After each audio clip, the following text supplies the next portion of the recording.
नमस्कार, आप देख रहे हैं एमपी न्यूज़। मैं हूं पूजा रघुवीर, आपके साथ चर्चा के विषय में आज बात करेंगे। कुछ ही दिन पूर्व जो है कांग्रेस ने लोकतंत्र सम्मान दिवस मनाया।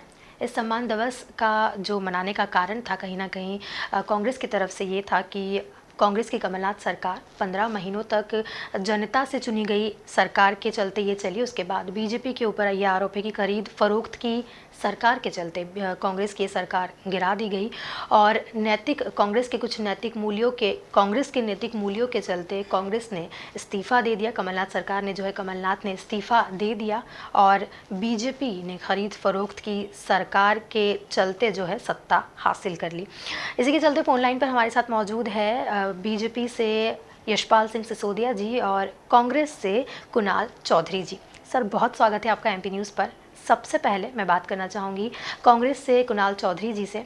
सर, बहुत बहुत स्वागत है एमपी न्यूज़ पर आपका। जानना चाहूँगी आपसे, जिस तरह से 2 साल पहले ये तख्त पलट हुआ है तो कहीं ना कहीं दोनों ही पार्टियों को इसमें फ़ायदा और नुकसान देखने मिला है। आप कैसे देखते हैं इस चीज़ को? और कहीं ना कहीं ज्योतिरादित्य सिंधिया जो है उन्हें 2 साल पूरा हो चुका है बीजेपी में शामिल हुए, तो इसका कितना फ़ायदा जो है बीजेपी को हुआ है और कितना नुकसान कांग्रेस को झेलना पड़ा है? कैसे देखते हैं आप इसे? देखिए, जिस तरीके से खरीदे हुए जी। जनादेश की सरकार में उन्होंने योगदान दिया, तो उसमें कांग्रेस का नुकसान की बात नहीं है। नुकसान हुआ है जनता का।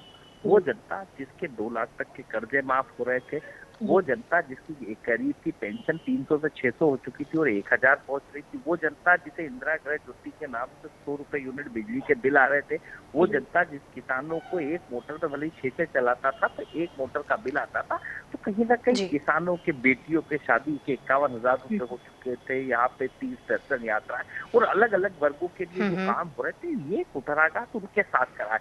और इस देश के लोकतांत्रिक मूल्यों का कत्ल करने वालों जी। को तो समय बताएगा, वक्त बताएगा, क्योंकि खरीदे हुए जनादेश के अंदर कहीं ना कहीं बड़ा योगदान दिया, तभी उनको मंत्री बनाया गया, तभी राज्यसभा सांसद बनाया गया। कई लोग जो बीजेपी में जिन्होंने जीवन दे दिया, आज तक वो मंत्री नहीं बन पाए, पर जो लोगों ने गद्दारी करी उनको मंत्री बनाने का काम किया। तो क्या बीजेपी के कार्यकर्ता को फायदा हुआ, क्या कांग्रेस के कार्यकर्ता को नुकसान हुआ?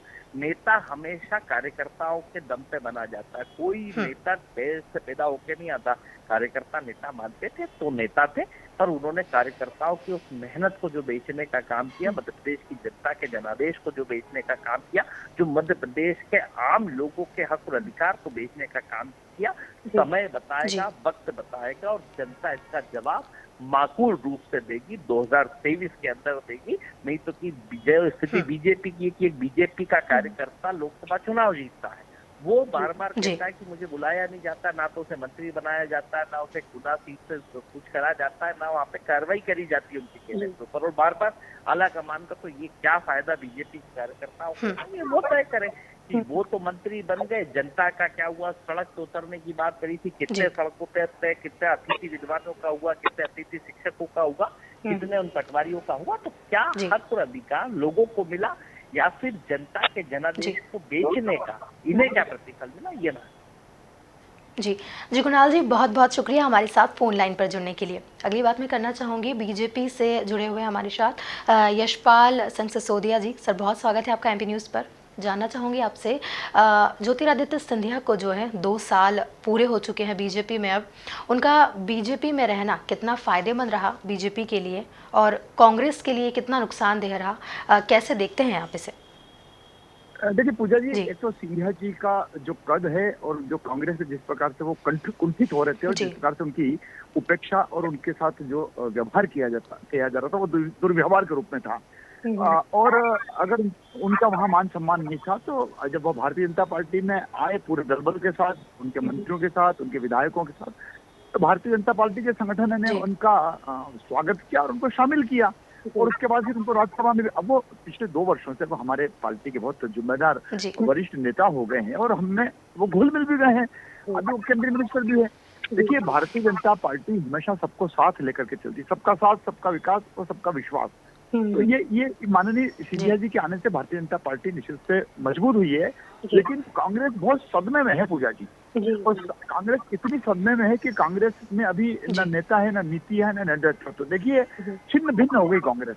कल तक कांग्रेस पार्टी के लोग भी सिंधिया जी के नाम की ही राजनीति करते थे। और आपको याद होगा तो जब कमलनाथ जी मुख्यमंत्री बने ही नहीं थे, वो कहीं पिक्चर में ही नहीं थे, उसके पहले कांग्रेस ने अगर ग्वालियर संभल क्षेत्र में भी और मालवा में भी अगर मुख्यमंत्री के नाम से वोट मांगा तो सिंधिया जी का चेहरा लगा करके वोट मांगा, सिंधिया जी का चेहरा आगे था।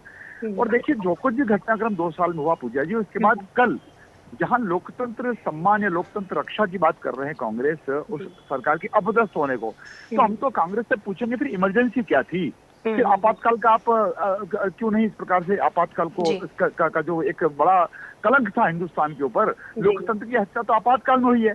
और अभी जब कल ये पूरे प्रदेश भर में ये सम्मेलन कर रहे थे या आयोजन कर रहे थे लोकतंत्र बचाओ को लेकर के, तो पूजा जी हम कांग्रेस से पूछना चाहेंगे कि छिंदवाड़ा के निवासी कांग्रेस के प्रवक्ता सैयद जफर जी ने बहुत कुछ क्लियर कर दिया कल। उनके लगातार कल जो ट्वीट आए हैं उन्होंने ट्वीट डिलीट भी नहीं किए हैं और कांग्रेस उनका जवाब देने की स्थिति में नहीं है। उन्होंने साफ कहा प्रवक्ता ने कि कांग्रेस की सरकार तो गिरना ही थी, क्योंकि दिग्विजय सिंह जी का जैसे ही नाम राज्यसभा के लिए आया है और जिस प्रकार से सिंधिया जी के साथ और सिंधिया जी के समर्थक जो संपर्क में थे भारतीय जनता पार्टी का, तो देखिए एक कांग्रेस का आरोप कल वास्तव में खारिज हो गया, क्योंकि सैयद जफर ने कहा कि सरकार तो गिर नहीं थी। इसका मतलब जो हमारे ऊपर जो दल के ऊपर जो आरोप लगाए जाते हैं लगातार 2 साल से कि 15 करोड़ में बिक गए, 5 करोड़ में बिक गए, 25 करोड़ में खरीद लिए, 35 करोड़ तक का आरोप लगा दिया। तो अब ये करोड़ों के जो आरोप थे उसको तो किल कर दिया, समाप्त कर दिया सैयद जफर जी ने।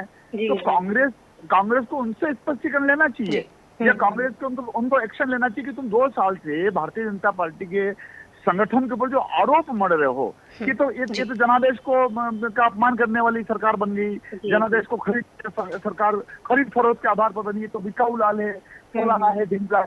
तो इन सारी चीजों का जो एक अंत हुआ है वो कल कांग्रेस के प्रवक्ता सैयद जफर ने कर दिया है। और सिंधिया जी चूंकि हमारी पार्टी के वरिष्ठ नेता हैं, उनका मान, उनका सम्मान, उनका स्थान भारतीय जनता पार्टी में बहुत अच्छे से उनको स्थान भी मिला है। सेंट्रल ने भी उनको स्वीकार किया है, मोदी जी के मंत्रिमंडल में वो मंत्री हैं। हमारे मध्य प्रदेश में भी संगठन के सारे कार्यक्रमों में उनकी उपस्थिति हो रही है। जी यशपाल जी, बहुत बहुत शुक्रिया हमारे साथ फोन लाइन पर जुड़ने के लिए।